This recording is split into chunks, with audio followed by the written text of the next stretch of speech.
Bismillahirrahmanirrahim. Assalamualaikum warahmatullahi wabarakatuh. Alhamdulillahirabbil alamin wa bihi nasta'in wa ala umuri dunya waddin wa ala alihi wa sahbihi ajma'in. Rabbi shrah li sadri wa yassir li amri wa hlul 'uqdatam min lisani yafqahu qawli amma ba'du. Allahumma barik lana fi Rajaba wa Sa'bana wa balighna Ramadhana. Alhamdulillahirabbil alamin. Sedherek saudara muslimah Jawa Tengah, pada malam hari ini saya Septi Rabu 19 Februari 2025, ya alhamdulillah sekitar 10 hari menuju bulan Ramadan. Mudah-mudahan Allah senantiasa sampaikan kita pada bulan Ramadan yang mulia. Amin Allahumma amin. Saudara seorang muslimah Jawa Tengah, mari kita sejenak untuk menundukkan hati, mengucap syukur senantiasa kepada Allah Subhanahu wa taala yang telah memberikan kita berjuta nikmat yang tidak bisa kita hitung satu persatu sampai detik ini. Yang terbesar adalah nikmat iman dan Islam. Saudara seorang muslimah Jawa Tengah, salawat salam semoga senantiasa tercurah limpahkan kepada junjungan kita Nabi Agung Muhammad Sallallahu Alaihi Wasallam yang sangat kita nantikan. Syafaat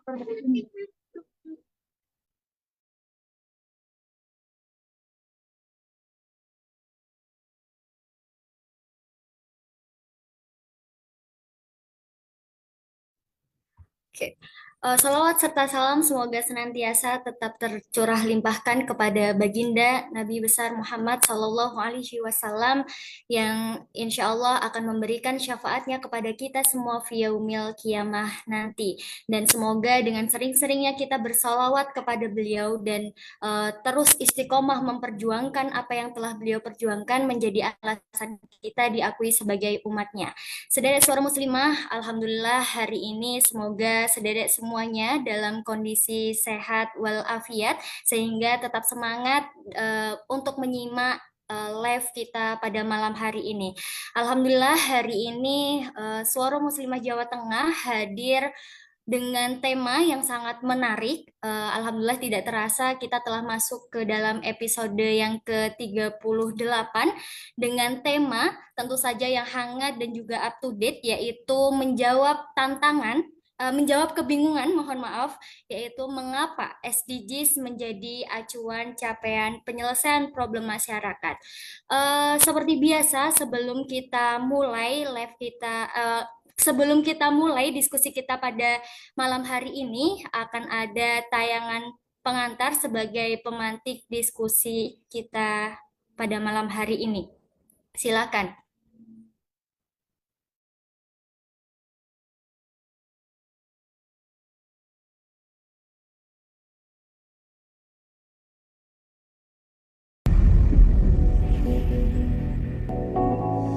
Tujuan pembangunan berkelanjutan yang dikenal dengan istilah TPB atau SDGs dijadikan sebagai peta jalan Jawa Tengah untuk menghadapi berbagai problem masyarakat.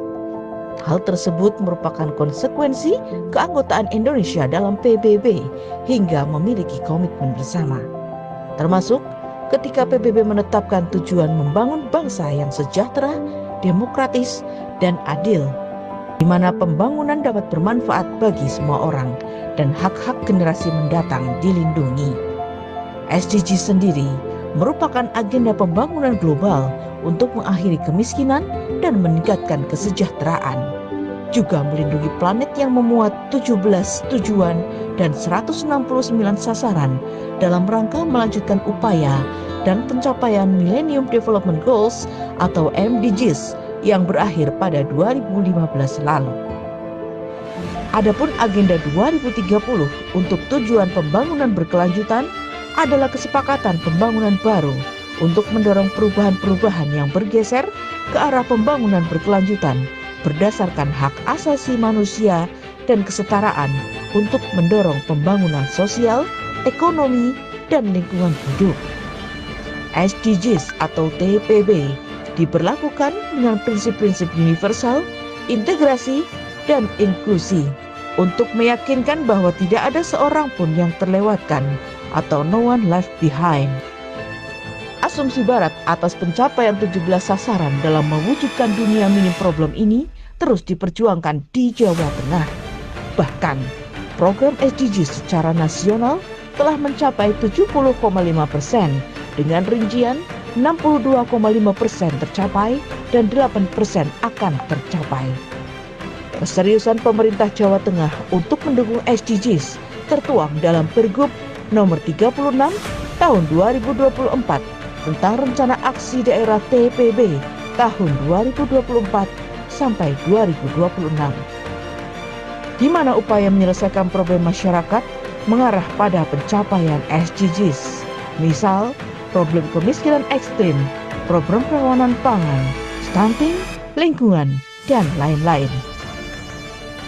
Bagi Pemprov Jawa Tengah, komitmen terhadap SDGs tak hanya sekedar janji di atas kertas, namun merupakan upaya nyata yang dilandasi berbagai kebijakan dan program strategis. Inilah SDGs yang diharapkan menjadi panduan bagi negara-negara di seluruh dunia, terutama negara-negara berkembang, untuk membuka diri terhadap investasi asing yang pada kenyataannya seringkali berarti menyerahkan sumber daya alam dan pasar lokal kepada korporasi besar. Melihat fenomena tersebut, bagaimana sesungguhnya fakta dan alasan SDGs menjadi arah pembangunan global? Seperti apa kritisi terhadap SDGs yang telah mendikte global hingga pelosok ini? Lalu, bagaimana peran kerja Islam dan kebutuhan terhadap khilafah dalam mengarah penyelesaian persoalan dunia? Saksikan diskusinya dalam rubrik Talkshow Suara Muslimah Jawa Tengah episode 38 dengan tema Menjawab Kebingungan, Mengapa SDGs menjadi acuan capaian penyelesaian problem masyarakat.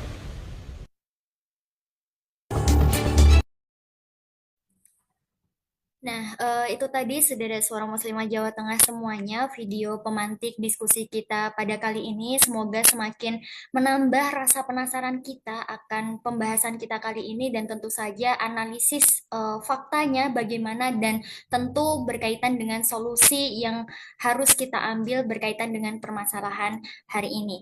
Tanpa berlama-lama lagi telah bergabung bersama kita kedua narasumber yang insya Allah selama beberapa waktu ke depan akan berdiskusi bersama kita di sini dan berbagi ilmu dan juga sudut pandangnya tentu saja berkaitan dengan tema kita pada malam hari ini. Narasumber kita yang pertama, beliau adalah Ibu Sinta Rahmawati, Master of Public Health, seorang intelektual muslimah. Kita sapa beliau. Assalamualaikum, Ibu. Waalaikumsalam warahmatullahi wabarakatuh, Kak Nawa. Sehat nggih malam hari ini? Jih, alhamdulillah. Alhamdulillah. Sudah siap Ibu untuk berbagi sudut pandang, berdiskusi, sharing dengan sedherek suara muslimah Jawa Tengah hari ini? Siap, insya Allah. Iya, alhamdulillah. Nah, tentu tidak kalah hebat dengan narasumber kita yang pertama. Narasumber kita yang kedua, beliau adalah Ustazah Hanifah Rahmah, sarjana sains. Beliau adalah seorang aktivis dakwah yang insya Allah telah melalang buana dan juga banyak sekali pengalaman di dunia dakwah. Kita sapa juga beliau. Assalamualaikum, Ustazah. Waalaikumsalam warahmatullahi wabarakatuh, Kak Nawa dan sedherek muslimah Jawa Tengah yang insya Allah dirahmati oleh Allah. Ya, amin. Kabarnya sehat ya hari ini, Ustazah? Alhamdulillah sehat, sekeluarga sehat. Alhamdulillah. Pertanyaan yang sama dengan Bu Sinta tadi, sudah siap nggih untuk berbagi ilmu dan juga pemahaman berkaitan dengan tema kita hari ini? Alhamdulillah insya Allah siap, Kak Nawa. Alhamdulillah. Insya Allah hari ini Nawa dan sedherek suara muslimah Jawa Tengah semuanya dibersamai oleh kedua narasumber hebat yang insya Allah akan berbagi sakofah dengan kita semua seperti yang sedherek semuanya ketahui. Jika kedua narasumber sudah siap untuk berbagi ilmu dengan kita semua, maka untuk sedherek suara muslimah Jawa Tengah bisa menyiapkan catatan untuk mencatat poin-poin diskusi kita hari ini sebagai bekal tentu saja untuk berdiskusi dengan masyarakat luas ketika live ini telah usai. Nah, sedherek suara muslimah Jawa Tengah semuanya juga bisa menyampaikan urun rembuk ya selama diskusi berlangsung atau pertanyaan di kolom komentar. Nah, sedherek suara muslimah Jawa Tengah, kita ketahui bahwa SDGs merupakan sebuah agenda pembangunan global untuk mengakhiri kemiskinan, kemudian meningkatkan kesejahteraan dan juga melindungi planet yang memang memuat 17 tujuan dan 169 sasaran untuk periode pelaksanaan dari tahun 2015 sampai dengan tahun 2030. Di Jawa Tengah, program ini berjalan berkesinambungan dari tahun ke tahun sebagai upaya menyelesaikan problem masyarakat yang mengarah pada pencapaian SDGs, misal problem kemiskinan ekstrim, problem kerawanan pangan, stunting, lingkungan, dan lain sebagainya. 9 tahun telah berlalu, sederet suara muslimah Jawa Tengah, namun tidak ada dampak yang signifikan dari agenda pembangunan ini. Faktanya, Jawa Tengah masih diliputi berbagai problem. Lantas mengapa SDGs hari ini dijadikan sebagai sebuah acuan dalam mengetaskan problem masyarakat? Nah, kita akan kupas tuntas dalam diskusi kita pada malam hari ini dengan tema menjawab kebingungan mengapa SDGs menjadi acuan capaian penyelesaian problem masyarakat. Nah, untuk memulai diskusi, saya akan memulai dengan mengajukan pertanyaan kepada Bu Sinta. Bu Sinta bisa dijabarkan dan digambarkan sebetulnya seperti apa fakta SDGs ini sebagai arah dan juga pencapaian pembangunan di Jawa Tengah itu sendiri. Baik, terima kasih Kak Nawa. Jadi SDGs, Sustainable Development Goals gitu ya. Memang ketika kita terjemahkan, jadi TPB, Tujuan Pembangunan Berkelanjutan. Jadi SDGs, TPB sama ya. Ini adalah agenda pembangunan global ditetapkan oleh PBB.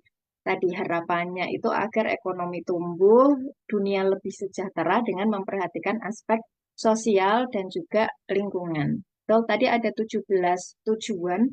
Apa 17 tujuan itu?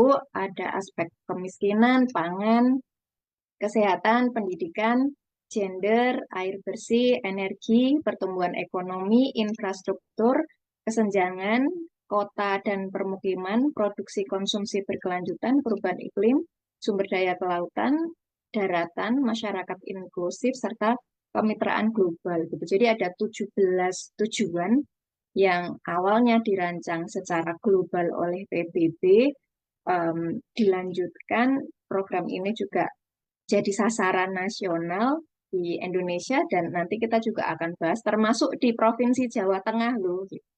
Kalau secara nasional, dasar implementasi SDGs ini ada beberapa. Yang paling kuat adalah bentuknya Undang-Undang UU Nomor 25 Tahun 2004 tentang Sistem Perencanaan Pembangunan Nasional. Ini adalah dasar integrasi SDGs ke dalam rencana pembangunan nasional juga daerah. Jadi kalau sebelum era reformasi tentang pembangunan nasional kan kita pakai GBHN begitu ya. Ada Repelita 1, 2, 3 dan seterusnya gitu. Nah, tahun 2002 GBHN dihapus. Nah, jadilah undang-undang ini menjadi sistem perencanaan pembangunan nasional. Yang kedua, kalau dari sisi implementasi, ada Perpres nomor 111 tahun 2022 tentang pelaksanaan pencapaian TPB. Jadi, ini akan mengamanatkan seluruh Pemda, termasuk Provinsi Jawa Tengah, bahkan level kabupaten, kota, termasuk desa gitu ya, untuk menyusun RAD, Rencana Aksi Daerah TPB, sebagai panduan pelaksanaan SDGs di tingkat lokal. Nah, kemudian kalau secara dokumen yang nanti akan dilaksanakan gitu ya pada periode tertentu, biasanya kan ada pilkada dan seterusnya gitu, maka akan dibentuk RPJMN, Rencana Pembangunan Jangka Menengah Nasional. Ini kalau skala nasional RPJMN yang terbaru berarti telah disusun 2025 sampai 2029. Nah, termasuk dalam skala provinsi juga ada RPJMD. Nah, kalau kita buka info yang terbaru ya, Bapeda Provinsi Jawa Tengah juga sedang menyusun ini RAD, Rencana Aksi Daerah untuk menyukseskan SDGs begitu ya. Karena ini emang amanah global yang kemudian jadi amanah nasional, termasuk di wilayah provinsi pun ini suatu hal yang harus gitu, hal yang wajib untuk dilakukan. SDGs desa pun juga ada Kak Nawa. Jadi ini benar-benar arus global yang luar biasa menyusup bahkan sampai desa, hampir-hampir kayak keharusan yang tidak bisa dielakkan gitu kalau kita bahas tentang SDGs ini. Begitu Kak Nawa. Oke, jadi Masya Allah, jadi ini adalah langkah kerja global yang pada akhirnya menuntut negara, salah satunya adalah Indonesia gitu ya, untuk mengintegrasikan segala bentuk program perencanaan pembangunannya berkaitan dengan pencapaian SDGs ini. Oke, Masya Allah, luar biasa. Sebelum kita lanjut, sepertinya kita perlu sapa-sapa terlebih dahulu sederet suara muslimah yang telah bergabung dalam live hari ini yang ikut meramaikan dan juga menyimak pembahasan kita. Sudah ada beberapa sederek yang absen di kolom komentar. Mohon maaf baru disapa ya. Ada wilayah Ungaran, kemudian ada Cilacap, Semarang, Gedawang, Magelang, Tegal, dan masih banyak lagi. Dan insya Allah tentu saja nanti selama live ini berlangsung akan bergabung sederek suara muslimah Jawa Tengah di berbagai wilayah lainnya, maka dihimbau untuk sederek semuanya yang sudah bergabung dalam live ini untuk terus menerbangkan link live kita pada malam hari ini agar semakin banyak sederek suara yang lainnya untuk menyimak pembahasan kita. Nah, kita lanjut pembahasan kita, Bu Hanifah, Ustazah Hanifah, mohon maaf.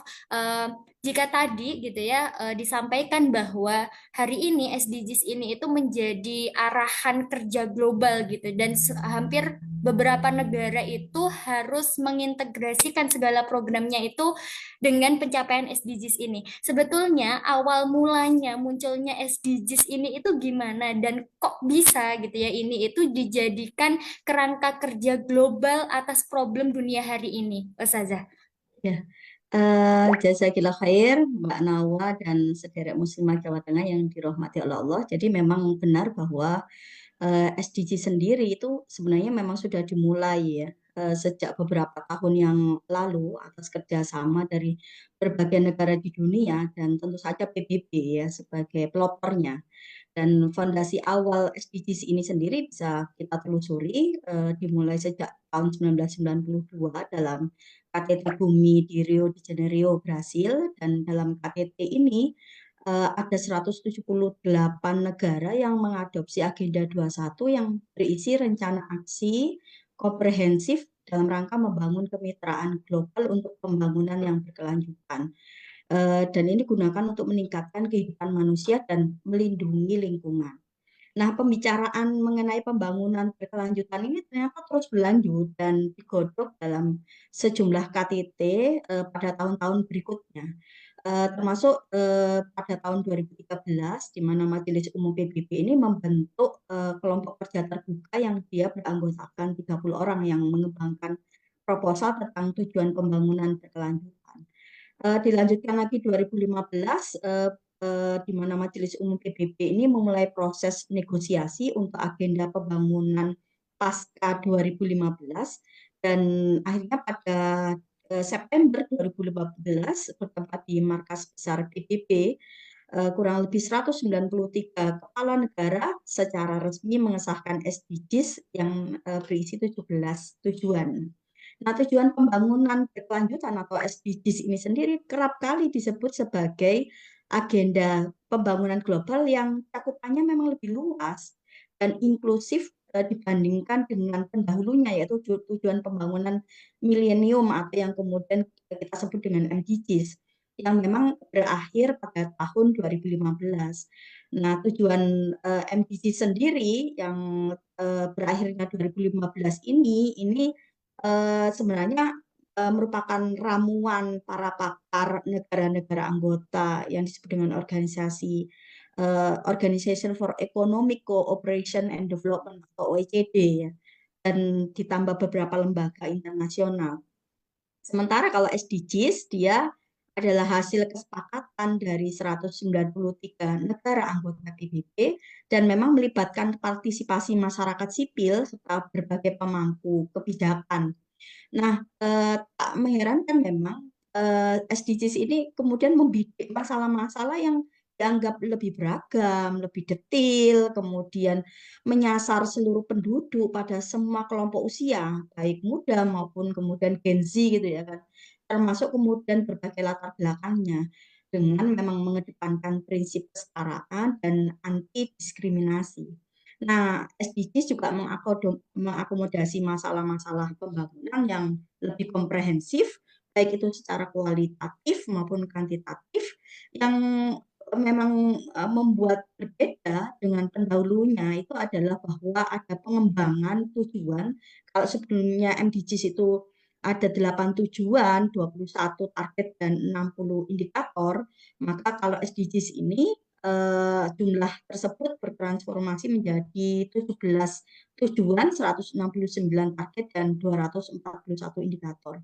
Nah, dari sini memang jelas bahwa desain awal dari kemunculan SDGs atau TPB tadi itu adalah berasal dari dunia barat ya, melalui tangan PBB. Dan kalau kita itu menelusuri sejarah sebenarnya berkaitan dengan PBB itu, bahwa kita dapati PBB ini merupakan cikal bakal dari apa yang kemudian disebut dengan keluarga internasional yang memang dinisbatkan kepada komunitas negara-negara Kristen di Eropa pada abad ke-16 ya.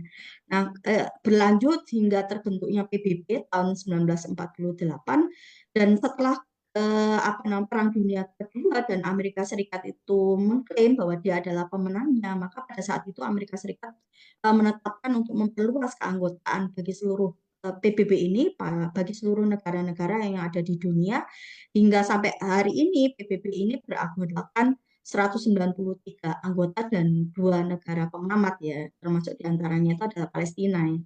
Nah, artinya memang kalau kita melihat sejarahnya, berarti prinsip-prinsip tradisional negara-negara Kristen inilah, maksudnya adalah negara-negara kapitalis ini, yaitu prinsip tradisionalnya itu berarti ya sekularisme, kemudian hak asasi manusia, kemudian demokrasi, liberalisme, dan prinsip inilah yang kemudian hari ini menjadi konsep atau prinsip yang mencentram komunitas manusia di seluruh dunia, termasuk menjadi prinsip di dalam penyusunan kerangka pembangunan global atau SDGs yang diadopsi oleh hampir seluruh negara-negara di dunia, termasuk diantaranya adalah negeri-negeri kaum muslimin.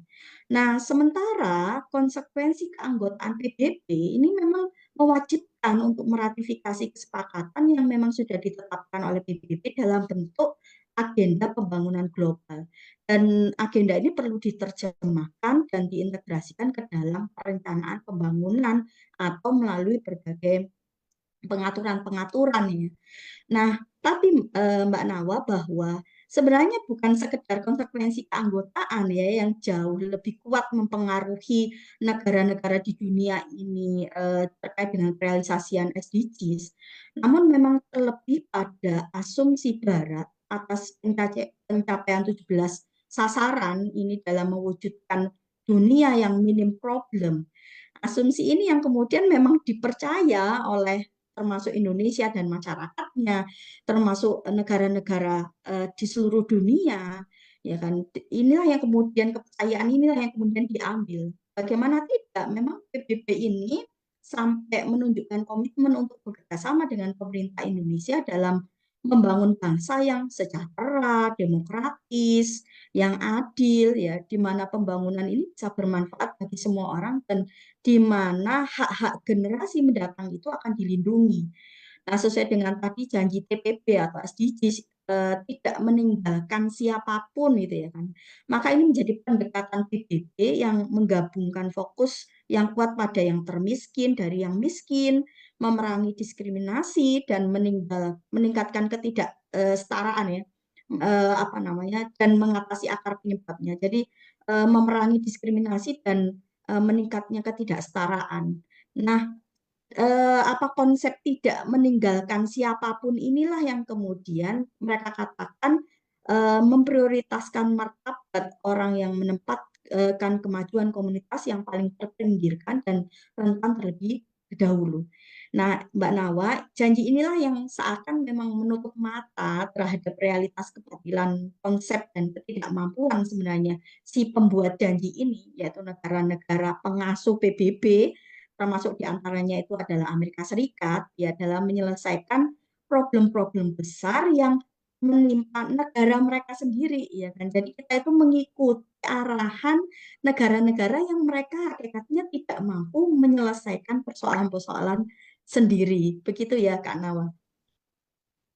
Ya, Masya Allah. Jadi eh, kalau misalkan kita lihat dari desain awal gitu ya, SDGs ini yang memang sebelumnya tadi MDGs, ternyata memang perancangnya itu adalah Barat yang diamanatkan oleh PBB, yang pada akhirnya para anggota PBB itu wajib hukumnya untuk meratifikasi sebuah program SDGs ini dalam bentuk mungkin perencanaan pembangunan negaranya termasuk Indonesia harus mengacu ke sana gitu ya. Di sisi lain gitu ya, negara-negara yang menjadi anggota PBB ini itu kan juga pasti punya problem dengan harapan tercapainya 17 sasaran tadi itu jadi kayak seolah-olah ada harapan problem itu akan terselesaikan. Jadi kelihatannya itu indah gitu ya dengan adanya ini. Tapi Bu Sinta gitu ya, kalau misalkan tadi itu digambarkan bahwa dengan tercapainya 17 sasaran gitu ya, itu nampaknya indah, bayangan dunia ini akan terhindar gitu ya dari problem yang ada hari ini, baik itu dari skala negara, kota maupun desa gitu ya. Tetapi apakah hal ini itu hanya sekedar menjadi sebuah bayangan saja atau ini itu menjadi sebuah optimisme yang itu tuh bisa terwujud gitu, Bu Sinta? Baik, pertanyaan yang menarik ya Kak Nawa, karena hampir-hampir SDGs ini sesuatu yang diiyakan oleh semua orang gitu, termasuk di kalangan akademisi, termasuk di kalangan peneliti, termasuk kelompok-kelompok riset yang fokus pada SDGs itu benar-benar ada gitu. Ya akademisi, ya kalangan peneliti, ya kalangan ormas gitu ya. Ini menelan bulat-bulat gitu karena dianggap ini sesuatu hal yang baik gitu. Saya pikir kita perlu kritis. Tadi pertanyaan Kak Nawa, kita perlu optimis atau jangan-jangan ini hanya khayalan semata. Kembali kita sebagai seorang muslim, maka kita harus pahami betul nih, kok tiba-tiba ada SDGs. Alhamdulillah tadi udah disampaikan terang oleh Ustazah Hanifah. Yang pertama kita harus lihat dulu deh, pembawanya itu siapa gitu sebelum kita mm, support terhadap SDGs ini. Tadi kalau yang disampaikan ternyata PBB gitu ya. Ternyata di belakang PBB itu adalah negara-negara besar di barat sana. Kita katakan banyak negara kufar di sana gitu ya. Nah, terkait pembawa, Allah mengingatkan pada kita di surat Al-Hujurat ayat 6 disampaikan, hai orang-orang yang beriman, jika datang kepadamu orang fasik membawa suatu berita, maka periksalah dengan teliti agar kamu tidak menimpakan suatu musibah kepada satu kaum. Jadi dari unsur yang membawa SDGs, kita harus kritis tentu saja ya, bahwa yang dibawa oleh negara barat dalam wadah PBB tadi sangat bisa gitu, sesuatu yang itu adalah misi barat dan tidak selaras dengan Islam. Kemudian yang kedua dari konsepnya, karena ini dibawa oleh peradaban barat sekuler kapitalis, maka konsep yang melandasi SDGs ini sejatinya konsep sekulerisme. Tentu kita nggak dapati sedikit pun dari SDGs latar belakangnya itu Al-Quran dan Sunnah kan nggak begitu, begitu ya. Jadi kalau kemudian SDGs diambil sebagai suatu dokumen yang harus dijalankan dari tahun 2000 MDGs, kemudian 2015 jadi SDGs, kita sebagai seorang Muslim kembali kita harus mengingat apa yang disampaikan oleh Allah, disampaikan Al-Hakim itu adalah Allah. Allah adalah satu-satunya yang berhak membuat hukum atau keputusan. Dalam banyak ayat disampaikan Inil hukmu ilalillah. Keputusan itu hanyalah kepunyaan Allah. Dia yang memerintahkan agar kamu tidak menyembah selain Dia gitu. Jadi saya yakin dan kita semua yakin sebagai seorang Muslim, Islam mengatur segala aspek kehidupan, maka pada aspek bermasyarakat dan bernegara mestinya kita menggunakan hukum-hukumnya Allah begitu ya. Tidak seharusnya SDGs kita telan mentah-mentah tadi begitu ya sebagai sesuatu yang dianggap baik karena sudah ada stempel oke begitu dari PBB yang mana itu dalam balutan peradaban sekuler kapitalisme. Kemudian kita bisa lihat juga dari turunan atau kerangka kerjanya, karena SDGs ini ada di peradaban sekuler kapitalisme, maka model eh, kerja implementasinya ya pakai model kapitalisme kan begitu. 17 tujuan tadi serasa bagus gitu ya, tapi kalau kita telaah masing-masing gitu ya, ini penuh dengan model-model kapitalisme yang tentu kita sebagai seorang muslim harus waspada akan hal itu. Dari 17 tujuan yang ada dalam SDGs, mungkin saya akan sampaikan beberapa ya yang sering disampaikan atau dititik tekankan itu 3 hal, gitu kan? Yang pertama aspek ekonomi, yang kedua aspek kesetaraan gender, dan yang ketiga aspek lingkungan. Dari aspek ekonomi, karena SDGs lahir dari peradaban barat sekuler kapitalis gitu, maka prinsip ekonomi kapitalisme ini sungguh kentara begitu ya ketika kita menelaah SDGs. Mereka mengatakan zero poverty gitu ya, tidak ada kemiskinan, tidak ada kelaparan. Tetapi yang kita lihat dari peradaban kapitalisme saat ini, mereka senantiasa menggunakan cara penjajahan gitu kan, cara eksploitasi gitu ya. Berapa banyak eh, area pertambangan di wilayah dunia ini yang kalau ditelusur ya ternyata kalau nggak Amerika ya Inggris ya Prancis begitu ya yang mengeksploitasi sebesar-besarnya. Yang kaya adalah negara yang menjajah tadi, kemudian negara yang dijajah katakanlah beberapa banyak negara Afrika seperti Kongo ya termasuk Indonesia atau tempat-tempat lain itu tidak mendapatkan berkah dari sumber daya yang dimiliki oleh wilayah tersebut. Ya, ambil contoh kasus Freeport di Indonesia, kita punya emasnya gitu, tetapi situasi kemiskinan yang ada di Papua kan tidak makin membaik begitu ya, atau Indonesia secara umum tidak makin membaik. Yang makin kaya adalah yang mengambil emas dari wilayah Indonesia dibawa ke Amerika, katakanlah begitu ya. Dan praktek-praktek semacam itu kan ada gitu. Jadi bisa saya katakan jargonnya saja no poverty, tetapi fakta yang di lapangan nyatanya kita melihat kemiskinan gitu ketika wilayah tersebut mempunyai banyak sekali sumber daya alam dan kebetulan banyak terjadi di wilayah-wilayah negeri-negeri Muslim yang sedemikian itu gitu. Itu yang pertama gitu dari aspek ekonomi bagaimana eksploitasi sumber daya itu bahkan dilakukan oleh negara-negara besar termasuk negara-negara yang besar juga di PBB gitu ya, yang mempunyai kekuatan suara, mempunyai hak voting di PBB. Lalu dari aspek ekonomi tentang kebebasan kepemilikan ini kan juga sesuatu yang dijamin juga gitu oleh peradaban kapitalisme ini.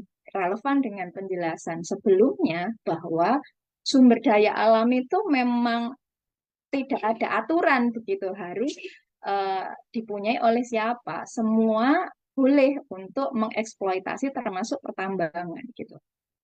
Nanti bisa kita komparasikan gitu. Kalau Islam kan ada konsep kepemilikan, mana kepemilikan yang sifatnya milik individu, milik negara, dan milik umum.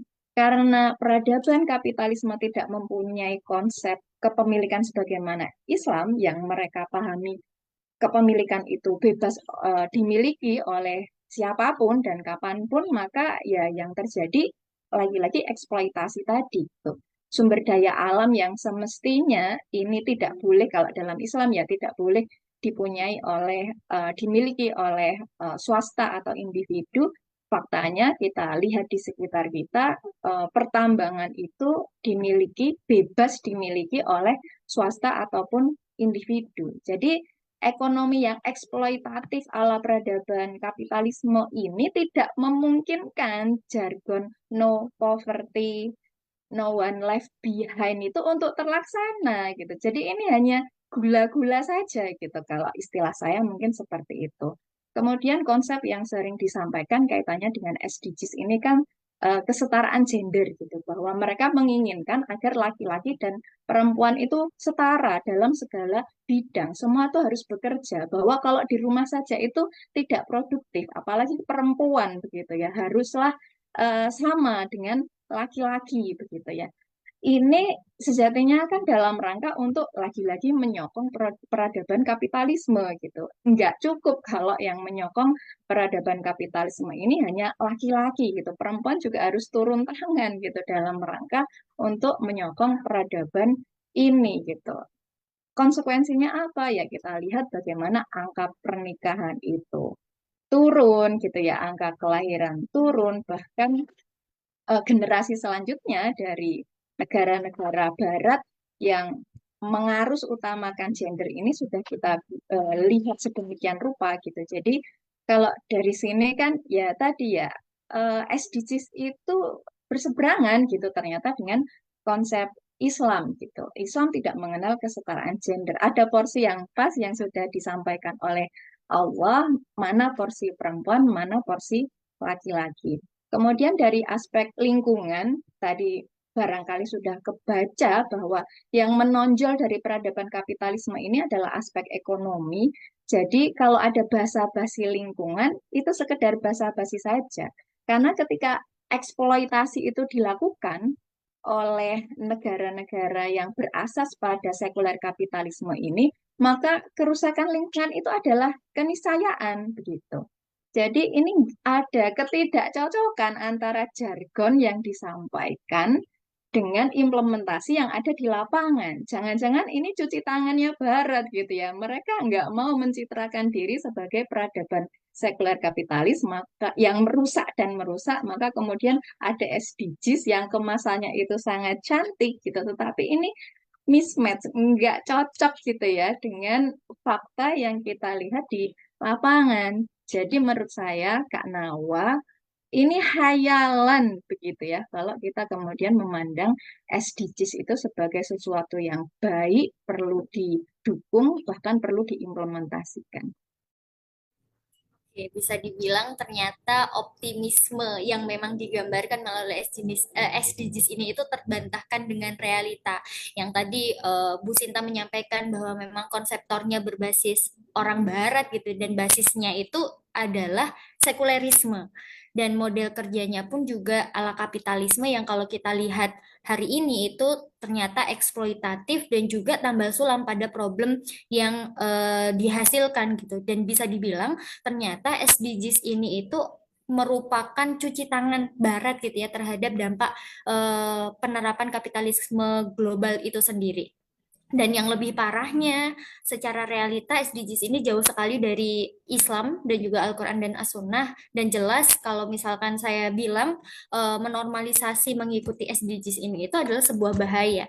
Tapi Ustazah Hanifah, kalau misalkan ini itu adalah sebuah bahaya, namun kan menjadi sebuah sanksi hari ini karena mengingat negeri ini atau mungkin negeri-negeri yang lain gitu ya, itu kan masih dilingkupi berbagai problem yang sangat luar biasa, apalagi sekarang lagi rame gitu ya Indonesia gelap gitu ya. Kemarin teman-teman mahasiswa turun ke jalan gitu ya.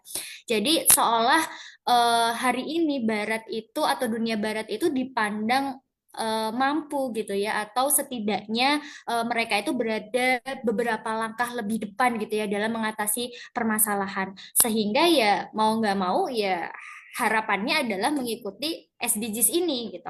Nah, bagaimana mendudukkan perkara ini, Ustazah?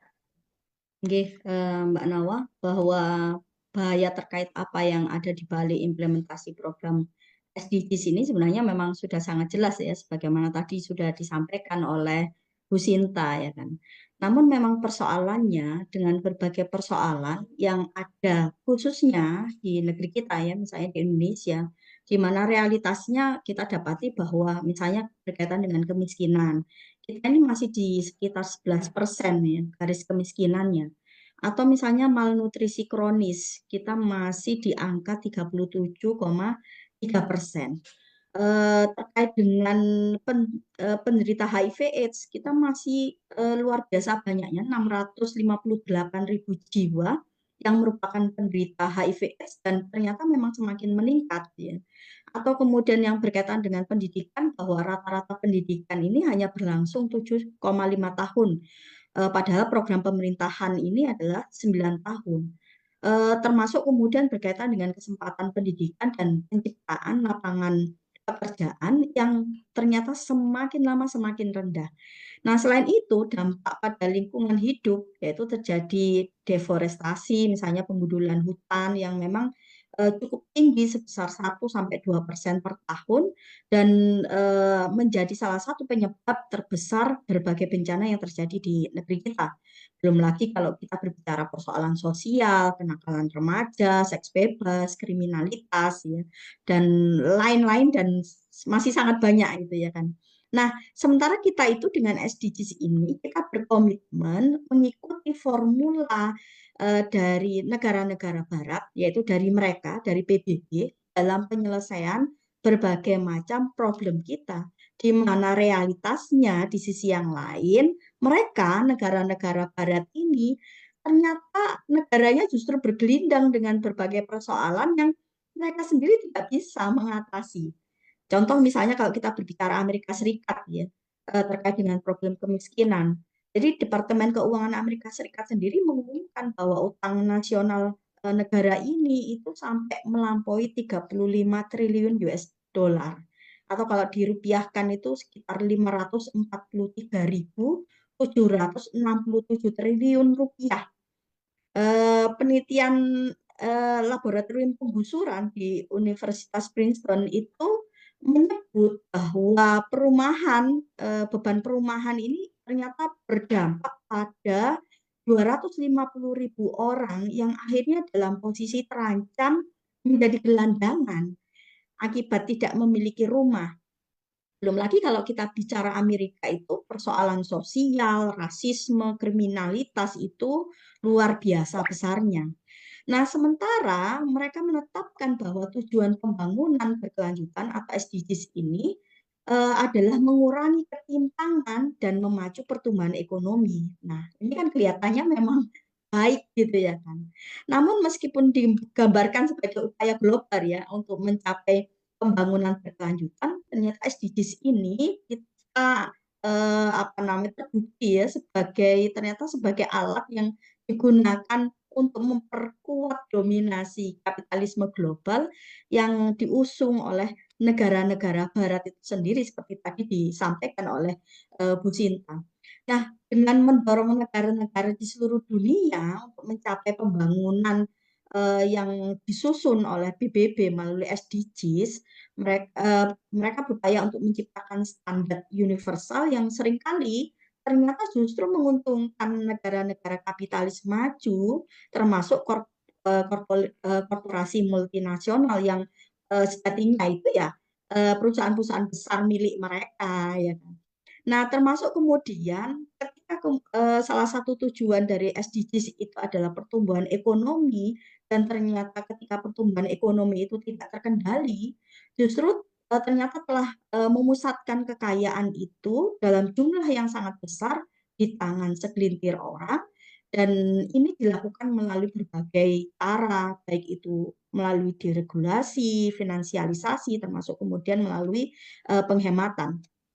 Nah, Mbak Nawa, di sisi yang lain bahwa kemitraan global dan pembiayaan campuran yang diarahkan oleh SDGs ini itu diarahkan dari negara-negara maju dan ini ternyata dianggap sebagai tangkap besar untuk memperbaiki kerusakan bumi akibat yang sesungguhnya ini adalah akibat dari ekonomi yang eksploitatif yang diarahkan oleh mereka sendiri. Makanya kemudian disebut dengan ini seperti cuci tangan gitu ya kan. Mereka yang mengarahkan, mereka yang kemudian mendapatkan keuntungan, mereka yang merusak, tapi kita yang kemudian diarahkan untuk kemudian menyelesaikan kerusakan ini. Nah, di sisi yang lain bahwa dari berbagai macam bukti-bukti yang menunjukkan sebenarnya SDGs ini adalah janji-janji manis yang khayal ya kan.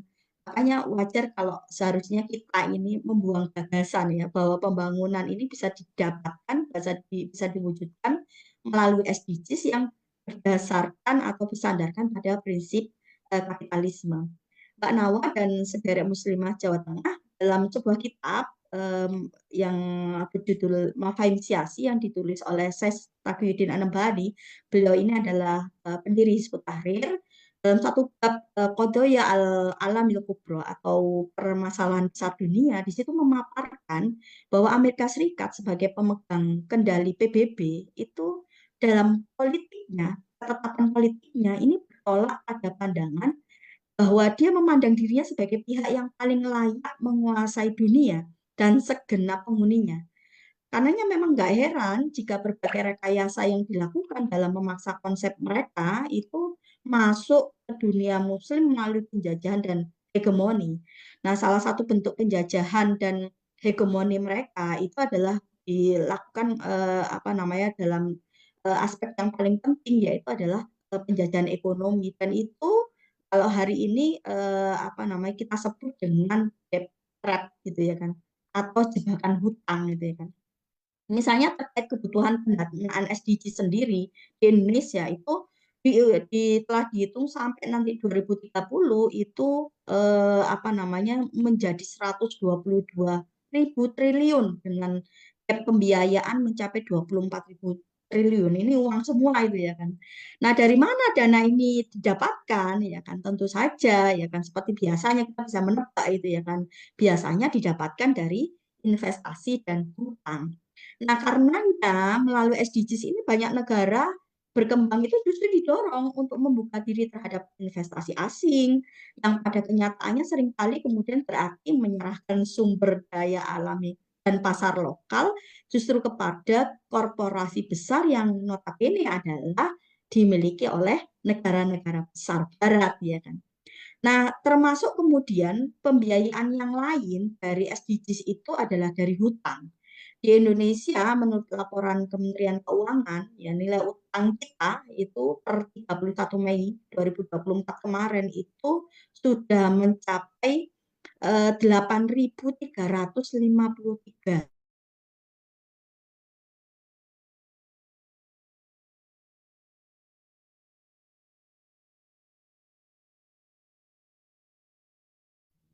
Halo, Bu Hanifah, apakah terputus?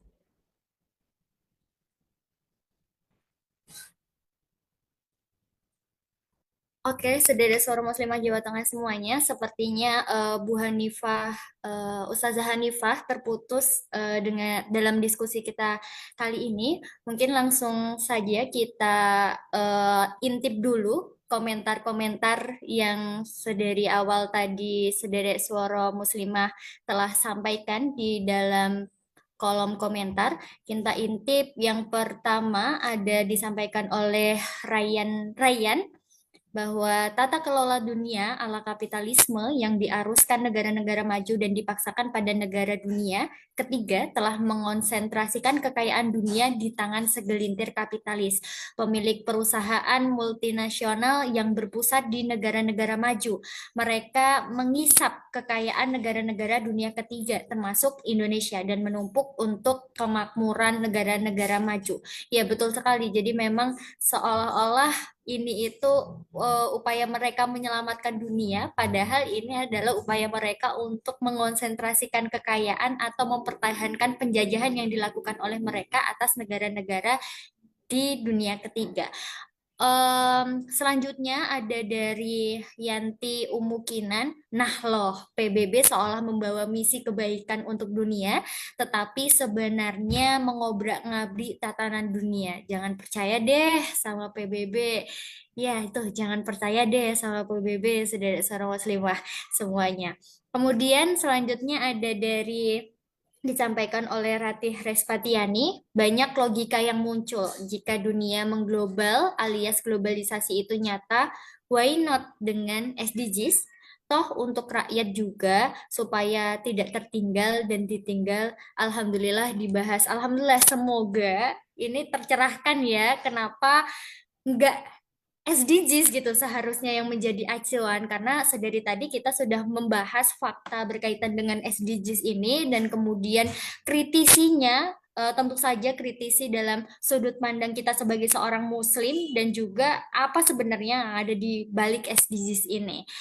Kemudian ada juga dari Fitri Purwitasari menggagas SDGs yang sekedar manis di jargon asas dasarnya sekulerisme kapitalisme justru bikin negeri ini makin rusak. Ada juga dari Umu Naila, 3 aspek penekanan dari SDGs, yaitu aspek ekonomi, kesetaraan gender, dan lingkungan. SDGs jelas bertentangan dengan Islam. Oke, sambil menunggu Ustazah Hanifah kembali, Sederet Suara Muslimah Jawa Tengah, kita bacakan lagi komentar yang lainnya.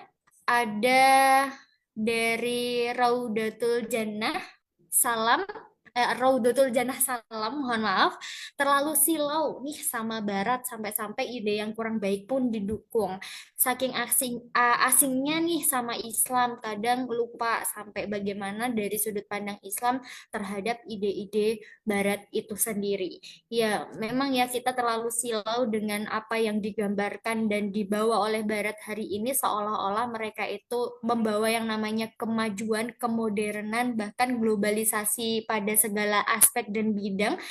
Pada faktanya dengan adanya hal itu malah justru kita menormalisasi gitu ya semuanya gitu.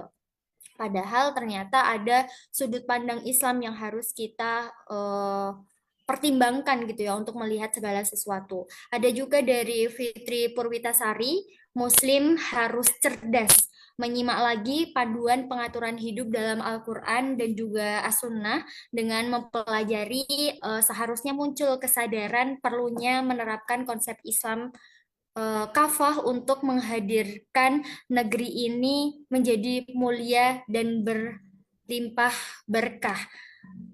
Sederet Suara Muslimah, sepertinya ini Bu Hanifah terputus.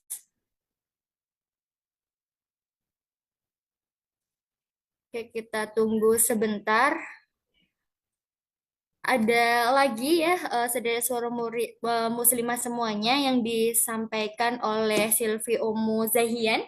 Semakin parahnya SDGs justru dimasifkan atas nama individu, kelompok, atau ormas Islam yang seolah ini memang dari ide-ide Islam. Kemudian dijadikan panduan untuk mengatasi seluruh problem kehidupan. Memang ngeri sekali. Nah, sepertinya Bu Ustazah Hanifah masih belum bisa bergabung dengan kita di sini sederet semuanya. Semoga nanti Allah berikan kemudahan untuk Ustazah Hanifah untuk bisa segera bergabung kembali dengan kita di sini. Kita lanjutkan pembahasan ke sesi 3. Jadi kalau misalkan tadi saya simpulkan berkaitan dengan apa yang disampaikan Bu Hanifah bahwa sesungguhnya kalau misalkan kita itu meletakkan harapan pada Barat dengan anggapan bahwa Barat itu lebih maju, itu tuh adalah sebuah kesalah kaprahan karena memang Barat sendiri itu sudah gagal gitu ya dalam menyolusikan problem negara mereka karena tadi disampaikan oleh Ustazah Hanifah banyak sekali problem yang memang dialami oleh negara Barat itu sendiri dan pada faktanya gitu ya kenyataan-kenyataan yang ada di dalam SDGs ini merupakan bentuk rekayasa yang mereka buat sendiri yang memang pada ujungnya itu mempertahankan penjajahan yang mereka lakukan atas negara-negara yang mengacu kan programnya gitu ya pada SDGs ini karena memang pada akhirnya dalam menjalankan program itu kan butuh dana dan dananya itu jatuhnya mereka berhutang gitu ya pada Barat gitu. Jadi penjajahan ini akan terus terjadi dan bertahan hegemoni Barat atas negara dunia ketiga, bahkan salah satunya adalah negara Indonesia. Nah, lantas Bu Sinta, kalau misalkan tadi di sesi kedua Bu Sinta sempat menyinggung bahwa memang Islam itu berbeda dengan bagaimana cara pandang Barat hari ini atau sekuler kapitalisme hari ini gitu ya.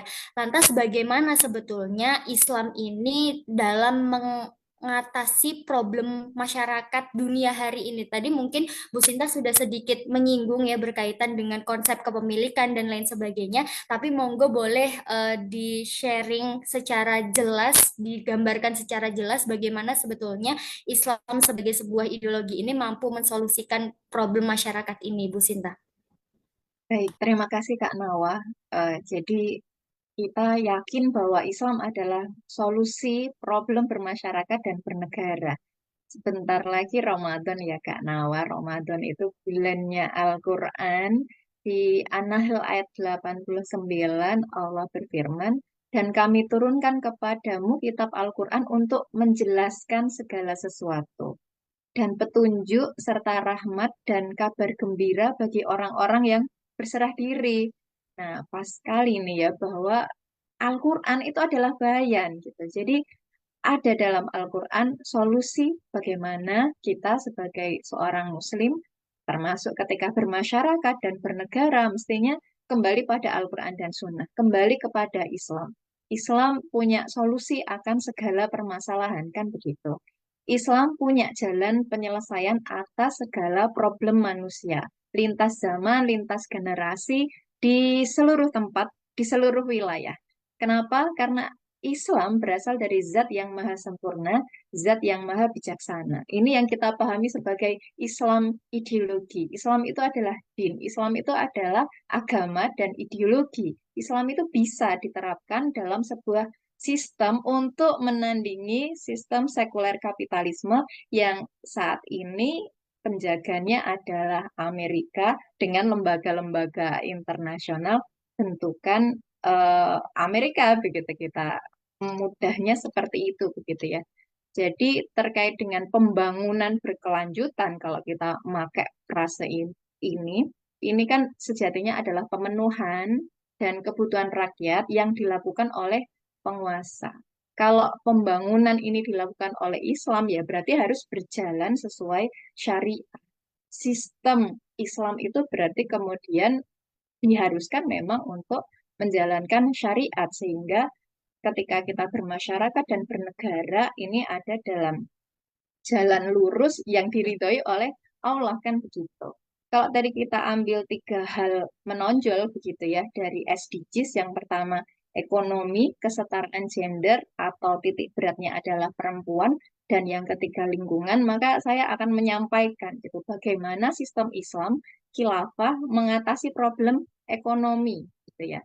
Bahwa ketika khalifah memenuhi kebutuhan pokok rakyatnya secara mandiri, ini memang sudah seharusnya. Tidak boleh kekhilafan bergantung atau menyerahkannya pada swasta. Kenapa begitu? Karena penguasa dalam sistem Islam itu fungsinya sebagai ro'in, pengurus rakyat, dan juga junnah, melindungi rakyat. Ini berdasarkan hadis Rasul, imam, kepala negara itu adalah pemimpin dan bertanggung jawab atas rakyat yang dia pimpin. Hadis riwayat Bukhari Muslim gitu. Jadi tidak ada ceritanya penguasa kok mempersulit rakyat gitu. Ya, penguasa itu ada untuk melayani rakyat begitu ya, memimpin bertanggung jawab atas rakyat yang dia pimpin gitu. Jadi misalkan problem kemiskinan ini bisa diselesaikan oleh Islam dengan beberapa langkah gitu. Misalkan syariat melarang praktek riba. Maka pinjol itu ya tidak kita temui gitu dalam sistem Islam yang ini ternyata menyebabkan angka kemiskinan yang cukup tinggi, kan begitu. Kemudian sektor usaha itu berbasis sektor produktif.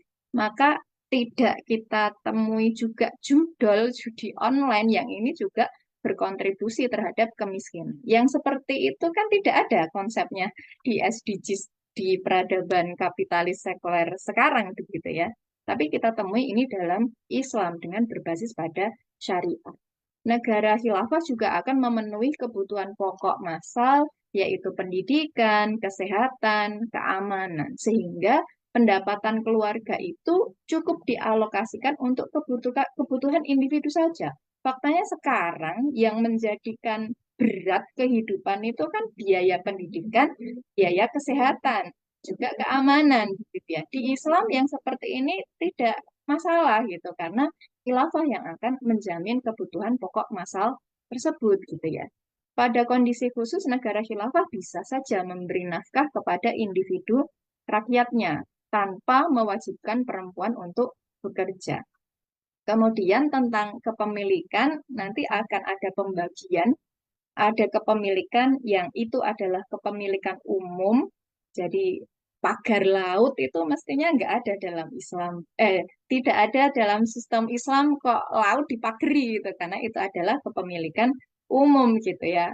Oligarki itu nggak akan berkembang seperti sekarang gitu, karena kita punya konsep kepemilikan tadi gitu, kepemilikan umum, maka ya itu akan dikelola oleh negara, kemudian akan dikembalikan ke rakyat, misalkan dalam pertambangan begitu ya, tidak boleh swasta individu kok kemudian mengambil eh, ini ya bagian begitu ya, apalagi kampus, apalagi ormas gitu, tidak ada cerita-cerita seperti itu dalam sistem ekonomi Islam.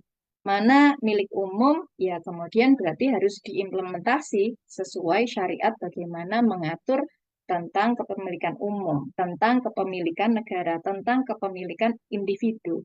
Pemahaman ini khas hanya ada di sistem ekonomi Islam, tidak kita dapati pada sistem ekonomi sekarang yang kebebasan kepemilikan itu menjadi salah satu asas dalam peradaban saat ini. Kemudian sistem keuangan negara akan menggunakan baitul mal dengan pos pendapatan beragam tanpa pajak dan utang.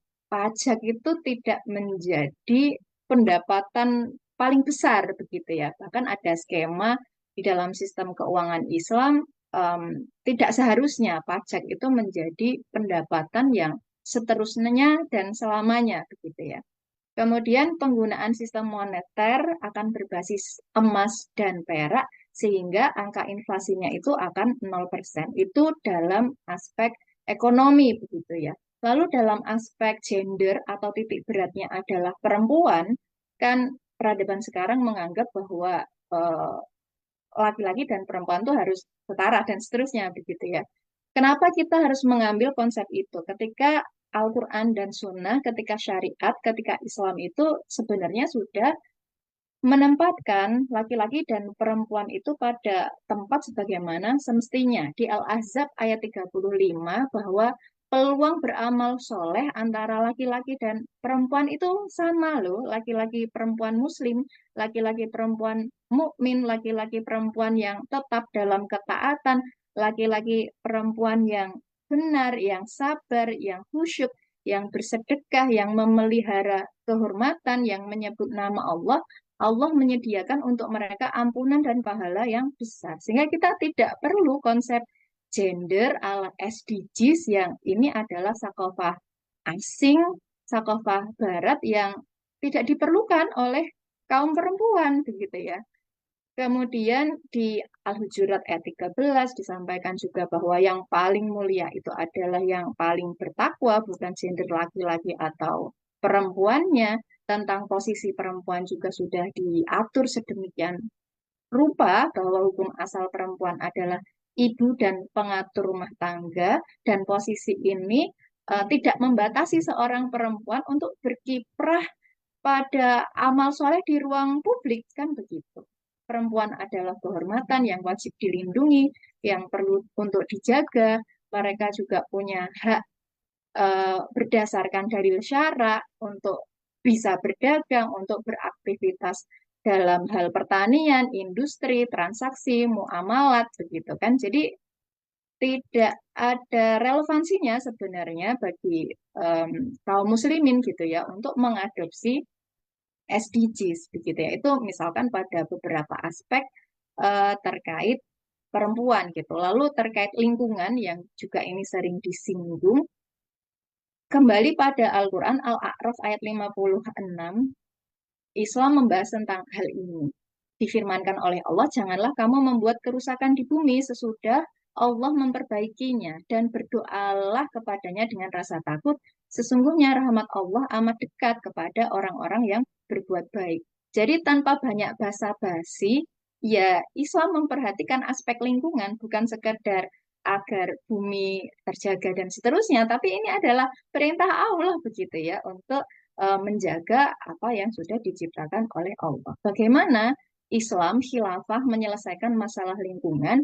Ya, tentu yang pertama kepemilikan SDA itu harus dikembalikan. Karena ini adalah milik umum, ya berarti ini nanti akan dikembalikan kepada rakyat. Negara akan mengelolanya untuk kemaslahatan rakyat. Sebagaimana sabda Rasul, kaum muslim berserikat dalam 3 perkara, padang rumput, air, dan api. Hadis riwayat Abu Dawud dan Ahmad. Kemudian negara akan mengembalikan fungsi ekologis dan hidrologis hutan, sungai, danau, termasuk membuat RT/RW, rancangan tata ruang, ruang wilayah yang memperhatikan kelestarian lingkungan, memperketat izin pembangunan, alih fungsi lahan, kemudian melakukan pengawasan terhadap izin dan operasional industri swasta, didorong penelitian teknologi dan pembangunan yang ramah lingkungan, dan tentu akan ada sanksi tegas kepada siapapun yang melakukan perusakan lingkungan. Jadi, tanpa SDGs itu bisa banget. Malah kalau pakai SDGs nggak nyampe kita pada tujuan yang kita inginkan gitu. Jadi, dengan syariah kafah bisa. Kita yakin bahwa Islam adalah agama sempurna. Penerapan Islam oleh khalifah, oleh kekhilafahan sudah handal selama 13 abad. Jadi tadi menyitir komentar jadi ya. Jadi why not untuk syariah dan khilafah dan say no to SDGs begitu Kak Nawa. Masya Allah, sudah tergambar jelas ya bagaimana Islam kafah dengan mekanismenya itu mampu mewujudkan pembangunan yang berkelanjutan karena memang Islam sendiri itu memiliki peta jalan yang mampu menyelesaikan seluruh problematika manusia, baik itu lintas zaman, lintas generasi maupun di seluruh wilayah. Masya Allah, Ustazah Hanifah telah bergabung kembali bersama kita di sini, sedherek seorang muslimah. Ustazah Hanifah, lantas kalau misalkan Islam ini sebagai sebuah ideologi itu sudah yang terbaik, top markotop lah pokoknya. Lantas bagaimana kita mendudukkan khilafah ini sebagai sebuah kebutuhan hari ini dan sebagai dan mewujudkannya itu dalam hegemoni di dunia hari ini gitu, Ustazah. Oke. Alhamdulillah bisa gabung kembali.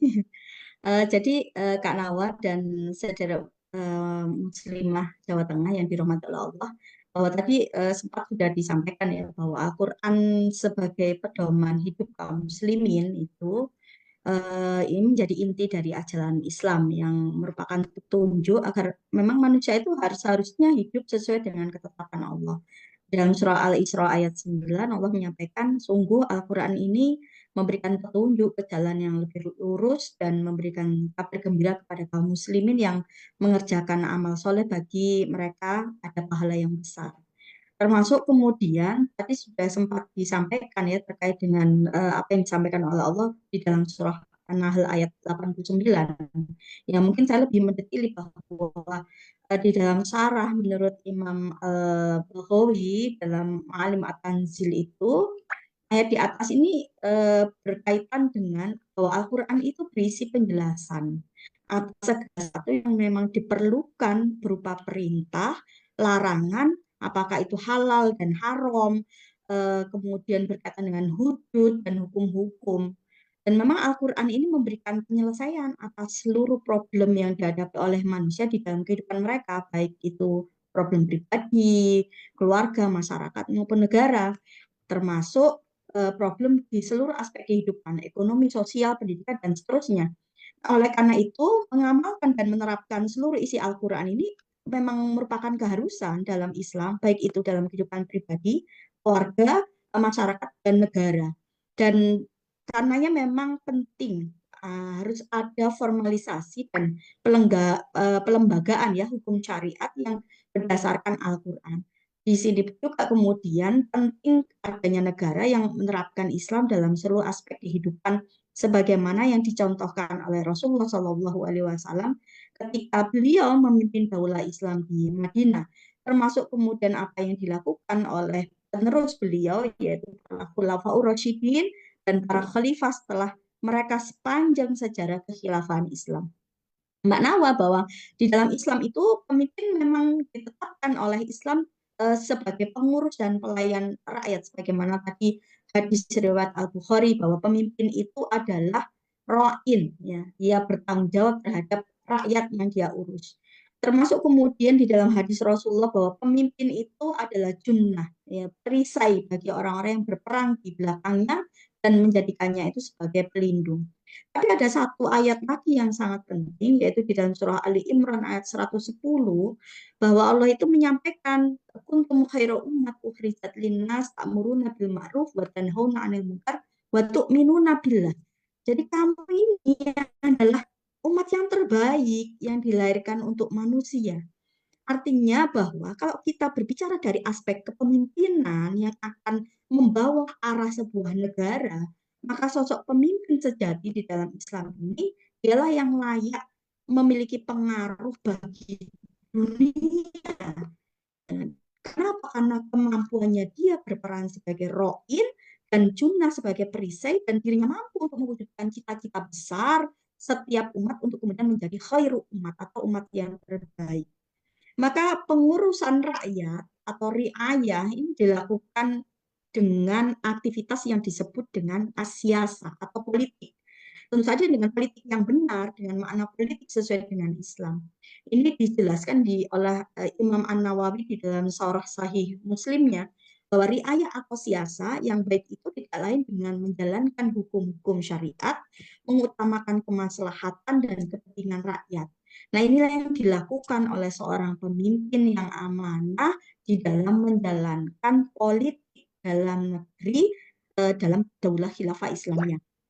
Nah, Mbak Nawa yang dirahmati Allah dan saudara muslimah yang dirahmati oleh Allah, bahwa politik dalam negeri daulah khilafah Islamiyah itulah yang menetapkan tujuan menerapkan hukum Islam secara kafah dan melakukan riayah terhadap seluruh urusan umat, ya kan. Nah, tapi kita juga harus memahami bahwa di dalam Islam ada aspek yang tidak kalah pentingnya, yaitu politik luar negeri daulah khilafah, di mana politik luar negeri ini merupakan sistem yang nanti akan menentukan bagaimana hubungan daulah ini dengan negara-negara yang lain, di mana sistem politik daulah khilafah Islam ini adalah menyebarkan Islam ke seluruh dunia dengan dakwah dan jihadnya. Dan ada beberapa poin penting, ya kan, di dalam kaidah politik luar negeri daulah Islam. Yang pertama adalah bahwa Islam ini menjadi asas di dalam hubungan daulah Islam dengan negara-negara yang lainnya. Termasuk kemudian bagaimana hubungan daulah Islam dengan negara-negara yang lainnya itu tidaklah dilakukan kecuali dilakukan oleh seorang pemimpin yang disebut di dalam Islam itu adalah khalifah. Nah, kemudian yang lain yang tidak kalah pentingnya itu adalah bahwa hubungan dengan negara yang lain itu seluruhnya harus berdasarkan posisi negara tersebut terhadap Islam. Ya kan, bukan hari ini ya posisi kita itu terhadap apa namanya negara-negara besar itu, ya kan. Sehingga memang nanti daulah Islamlah yang akan memutuskan bahwa apakah sebuah negara itu ditetapkan sebagai kafir harbi fi'lan, di mana hubungannya adalah hubungan perang, ataukah kemudian dia menjadi kafir harbi hukman yang hubungannya itu adalah hubungan yang bersifat yang didasarkan pada perjanjian atau kesepakatan. Nah, termasuk kemudian berkaitan dengan bahwa negara itu yang akan melakukan manuver-manuver politik dalam merealisasikan politik luar negerinya, dan yang tidak kalah penting juga bahwa daulah Islam itu dia tidak boleh menjadi anggota organisasi atau perjanjian yang ditegakkan di atas asas kekufuran, ya, atau yang kemudian beraktivitas melayani bangsa-bangsa penjajah seperti hari ini, ya, menjadi anggota PBB atau kemudian cabang-cabangnya, ya kan. Dan ini didasarkan pada apa yang ditetapkan oleh Allah di dalam ayat Al-Qur'an di surah An-Nisa ayat 141. Allah menyampaikan walayyaja'alallahu lil kafirina 'alal mu'minina sabila. Allah sekali-kali tidak akan memberikan jalan kepada orang kafir untuk memusnahkan orang-orang mukmin.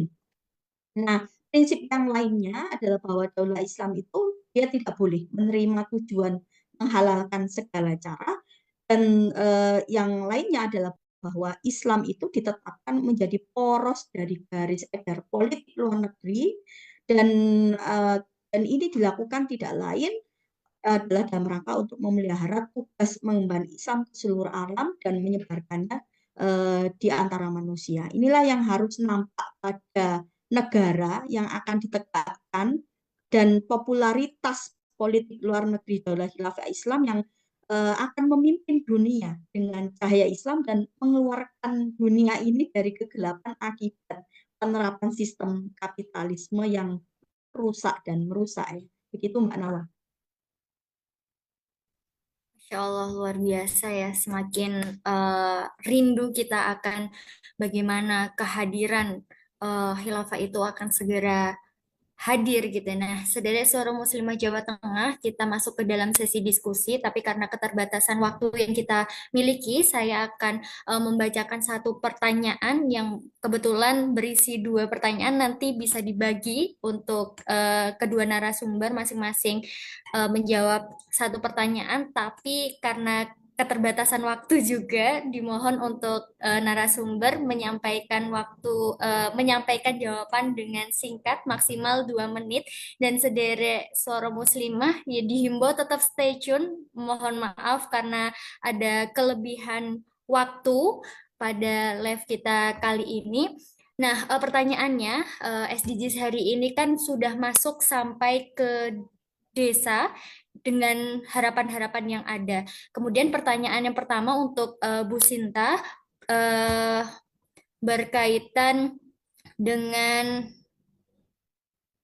bagaimana terkait hal ini, siapa sebetulnya yang diuntungkan, Bu Sinta. Kemudian pertanyaan untuk Bu Hanifah, Ustazah Hanifah, bagaimana melepaskan dominasi standar Barat di saat masyarakat sendiri ini hari ini silau dengan Barat dan juga buta dengan agamanya sendiri. Untuk yang pertama saya serahkan kepada Bu Sinta terlebih dahulu untuk menjawab, silahkan.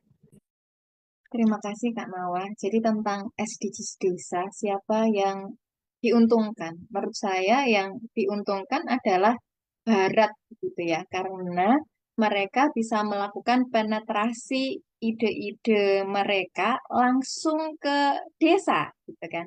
Kalau SDGs yang dilakukan secara global sampai nasional, seperti itu kan berarti strategi yang top down begitu ya, bahwa ada mandat dan kemudian harus dilaksanakan. Ketika kemudian SDGs desa itu sudah mulai diimplementasi, nah yang top down ini kan bisa sambut bersambut gitu ya dengan bottom up gitu, bahwa bisa inisiasi implementasi 17 tujuan itu bisa aja terjadi di desa. Dan apa ya, mayoritas desa yang di Indonesia itu kan sebenarnya masih ber apa ya, ada unsur religi di dalamnya begitu ya. Nah, ini penetrasi ide baratnya itu udah sampai ke desa gitu. Berarti di desa pun juga harus mengakomodir tadi kesetaraan gender yang tidak sesuai dengan syariat sebenarnya begitu ya. Bahas-bahas sesuatu yang sebenarnya ada balutan ide barat di sana gitu. Jadi saya pikir itu yang paling berbahaya, bagaimana SDGs desa ini memungkinkan penetrasi ide-ide barat langsung ke masyarakat akar rumput gitu. Jadi selanjutnya pengemban dakwah berarti ya yang kita semua menginginkan Islam itu tegak menjadi suatu peradaban, PR besar gitu, bahwa kita berarti juga perlu banget begitu ya untuk terjun ke masyarakat, karena ini ya kebijakan global yang berasal dari atas itu ternyata juga sudah masuk ke ranah desa. Eh, kita selamatkan umat begitu ya untuk tetap berpegang pada syariat, tidak terbuai dengan janji-janji SDGs yang rasanya manis tapi ternyata penuh dengan bahaya. Oke, Sekian. Jazakillah khair Bu Sinta atas jawabannya. Selanjutnya Bu Hanifah, monggo. Nggih, Masya Allah, jazakillah khair atas pertanyaannya ya. Jadi kalau pertanyaannya adalah bagaimana melepaskan dominasi standar Barat ini di saat masyarakat sendiri itu silau ya dengan barat dan buta dengan agamanya sendiri. Berarti dua persoalan itu harus diselesaikan. Yang pertama adalah buktikan bahwa silonya masyarakat terhadap peradaban barat itu adalah sesuatu yang salah ya kan, artinya silau terhadap sesuatu yang tidak nyata itu ya kan, berarti pandangan umat terhadap kerusakan barat akibat menerapkan sistem kapitalis, akibat mereka itu mengusung sistem yang rusak dan rusak ini harus ditampakkan kepada masyarakat ya kan. Dan yang kedua adalah kebutaan masyarakat terhadap agamanya sendiri, ini juga sesuatu yang harus diselesaikan ya kan, bahwa umat Islam sebagai sebagai kaum muslimin ya kan, maka sesuatu yang sudah seharusnya bahwa dia memahami, mengenal dan memahami agamanya sendiri, dan aspek yang paling mendasar yang menjadi hal yang paling asas untuk difahami oleh umat itu adalah ketika mereka memahami Islam ini tidak hanya sebagai sebuah akidah ritual, tapi Islam ini adalah sebuah ideologi, sebuah mabda, sebuah sistem yang memiliki aturan tentang kehidupan ya kan. Maka dengan kesadaran yang dimiliki oleh umat ya kan, maka umat inilah yang nanti akan terdorong untuk merealisasikan Islam ini tentu saja di dalam sistem yang memang juga diperintahkan oleh Allah, yaitu dalam sistem pemerintahan Islam yang kita sebut dengan khilafah Islamiyah. Maka seperti yang tadi saya sampaikan bahwa ketika daulah khilafah ini melaksanakan kewajibannya, termasuk melaksanakan politik dalam negeri, dalam aktivitasnya untuk menerapkan hukum Islam secara kafah dan kemudian melakukan pengurusan-urusan umat dengan sebaik-baiknya, maka kita akan dapati bahwa bagaimana kehidupan di dalam peradaban Islam itu adalah kehidupan yang sejahtera, kehidupan yang yang terrealisasi semua kebutuhan-kebutuhannya karena memang diurusi dengan benar sesuai dengan apa yang diperintahkan oleh Allah. Nah, gambaran negara inilah yang juga akan menjadi bagian dari bagian dari opini yang akan disampaikan oleh daulah Islam ya kan ke seluruh dunia melalui aktivitas politik luar negerinya dia, yaitu aktivitas politik luar negeri daulah itu adalah menyebarkan Islam ke seluruh dunia, dan itu adalah dengan dakwah dan jihad. Nah, karenanya Mbak Nawa, ketika kemudian daulah khilafah ini ya kan membawa Islam menjadi pemimpin pemikiran di seluruh dunia ya kan, maka pada saat itulah saya rasa dunia itu tidak akan mau melirik lagi termasuk kemudian komunitas-komunitas atau organisasi-organisasi di bawah arahan kapitalis sekuler yang jelas-jelas ini adalah sistem yang kemudian merusak mereka dan menyebabkan berbagai macam kerusakan dan kebinasaan yang terjadi sebagaimana hari ini ya. Dan artinya memang harus ada pelaksanaan dua hal yang memang mau tidak mau ini hanya bisa dilakukan oleh daulah khilafah Islam, yaitu pelaksanaan politik dalam negeri dan pelaksanaan politik luar negeri Islam. Begitu Mbak Nawa ya. Oke, jazakillah khair Ustazah Hanifah atas jawabannya. Nah, saudara suara muslimah Jawa Tengah semuanya, bagi pertanyaan yang belum terjawab atau mungkin masih ada rasa penasaran, saudara tetap bisa mengirimkan pertanyaan melalui fitur kirim pesan di fanpage Muslimah Pelopor Perubahan Jawa Tengah. Sekali lagi mohon maaf karena keterbatasan yang kami miliki, tidak semuanya bisa dibacakan langsung dalam live hari ini. Nah, kita sudah berada di penghujung acara Rubrik Suara Muslimah Jawa Tengah, namun sebelum benar-benar diakhiri, sudilah kiranya untuk kedua narasumber untuk menyampaikan closing statement. Untuk kesempatan yang pertama, saya berikan kepada Bu Sinta. Monggo, Bu Sinta, tafadhol. Jadi SDGs hanyalah gula-gula yang penuh dengan bahaya. Dirancang oleh lembaga kafir PBB dengan sokongan penguasa peradaban sekular kapitalis Amerika. Jadi Jangan terkecoh, saatnya kembali kepada Islam ideologis. Takbir, Allahu Akbar. Allahu Akbar. Jazakillah khair Bu Sinta atas closing statement-nya. Selanjutnya kepada Ustazah Hanifah Tafadol. Maskura. Iya, Allah berfirman di surah Al-Anfal ayat 24, wahai orang-orang yang beriman, penuhilah seruan Allah dan Rasul-Nya apabila dia menyuruhmu kepada sesuatu yang memberi kehidupan kepadamu, dan ketahuilah bahwa sesungguhnya Allah membatasi antara manusia dan hatinya, dan sesungguhnya kepadanya lah kamu akan dikumpulkan, ya kan. Secara jelas ini disampaikan oleh Allah bahwa SDGs ini konsep yang batil karena dilandasi oleh sistem kapitalis yang batil dan terbukti sebagai alat penjajahan. Karena yang memang harapan satu-satunya adalah dengan kembali kepada syariat Islam secara kafah, dan inilah yang dicontohkan oleh Rasulullah dan diteruskan oleh para sahabat, yaitu para Khulafaur Rasyidin di dalam sistem pemerintahan yang disebut dengan khilafah Islamiyah. Ya kan, itu Mbak Nawa, jazakillah khairan kafir. Ya, wa jazakillah khair Ustazah Hanifah atas closing statement-nya. Kepada kedua narasumber, Bu Sinta, Ustazah Hanifah, saya ucapkan jazakunallah khairan kasir atas ilmu yang telah dibagi pada sesi diskusi kali ini. Semoga bisa menjadi amal jariah untuk Bu Sinta dan juga Ustazah Hanifah. Sehat selalu dan selamat melanjutkan aktivitasnya. Saya akhiri. Wassalamualaikum warahmatullahi wabarakatuh. Warahmatullahi wabarakatuh. Nah, saudara Suara Muslimah Jawa Tengah, sebelum benar-benar diakhiri, akan ada catatan pena sebagai jembatan pengingat pada diskusi kita pada malam hari ini.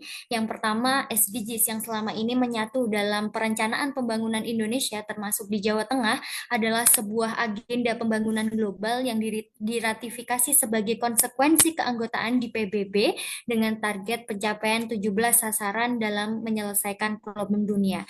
Yang kedua, namun optimisme ini terbantahkan dengan realita bahwa konseptor SDG sendiri adalah Barat dengan konsep cacatnya yang berbasis sekulerisme. Pada akhirnya, turunan kerja yang dihasilkan adalah model kapitalisme yang jelas tambal sulam dalam mengatasi problem. Selanjutnya, ketiga, meletakkan harapan pada Barat dengan anggapan lebih maju adalah salah kaprah sebab mereka sendiri gagal dalam menyelesaikan problem negara mereka.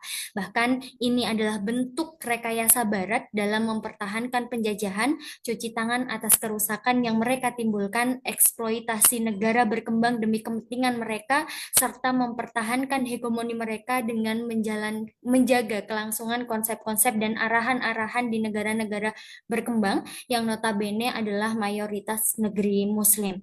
Menormalisasi mengikuti SDGs berarti membiarkan negeri ini dan provinsi ini jatuh ke dalam nestapa yang lebih parah lagi. Keempat, Islam sebagai sebuah ideologi dengan peta jalan kehidupan yang benar seharusnya yang menjadi acuan dan juga peta jalan global. Pembangunan berkelanjutan akan terwujud dengan aturan berdasarkan Al-Quran dan As-Sunnah serta pemenuhan kebutuhan rakyat oleh pemimpin yakni khalifah dengan fungsi sebagai pelayan, pengurus, dan pelindung masyarakat. Kemudian menyegerakan terwujudnya hendaknya menjadi agenda bersama para muslimah hari ini. Asepti. Ya, Masya Allah Kak Nawa dan juga sedherek Suara Muslimah Jawa Tengah, menarik sekali perbincangan pada malam hari ini dan Insya Allah terjawab sudah kebingungan mengapa selama ini SDGs itu menjadi acuan capaian penyelesaian problem masyarakat. Apapun problemnya, SDGs acuannya. Dan maka ini Alhamdulillah dengan forum pada malam hari ini dengan rubrik Talk Show Suara Muslimah Jawa Tengah episode ke-38. Mudah-mudahan saudara Suara Muslimah Jawa Tengah dimanapun berada ini sudah memiliki titik poin pencerahan. Insya Allah ya Kak Nawa ya. Mohon maaf Kak Nawa ya, tadi ada kendala teknis di awal sehingga Masya Allah ini hanya sekedar formalitas saya ikut forumnya Kak Nawa pada malam hari ini Kak Nawa. Ya, saudara Suara Muslimah Jawa Tengah, dengan demikian berakhir sudah rubrik Live Talk Show Suara Muslimah Jawa Tengah episode ke-38 pada malam hari ini dengan tema Menjawab Kebingungan, Mengapa SDGs Menjadi Acuan Capaian Penyelesaian Problem Masyarakat. Saya Septi N dan Saya Nawa Aulia, pamit undur diri. Mohon maaf apabila banyak kekurangan dalam memandu acara Talkshow SMJ pada malam hari ini. Sampai jumpa di Rubrik Suara Muslimah Jawa Tengah episode selanjutnya. Wujudkan Wujud Jawa Tengah berkah dengan dengan syariah syariat Islam kafah. Islam. Assalamualaikum Assalamualaikum warahmatullahi warahmatullahi wabarakatuh. wabarakatuh.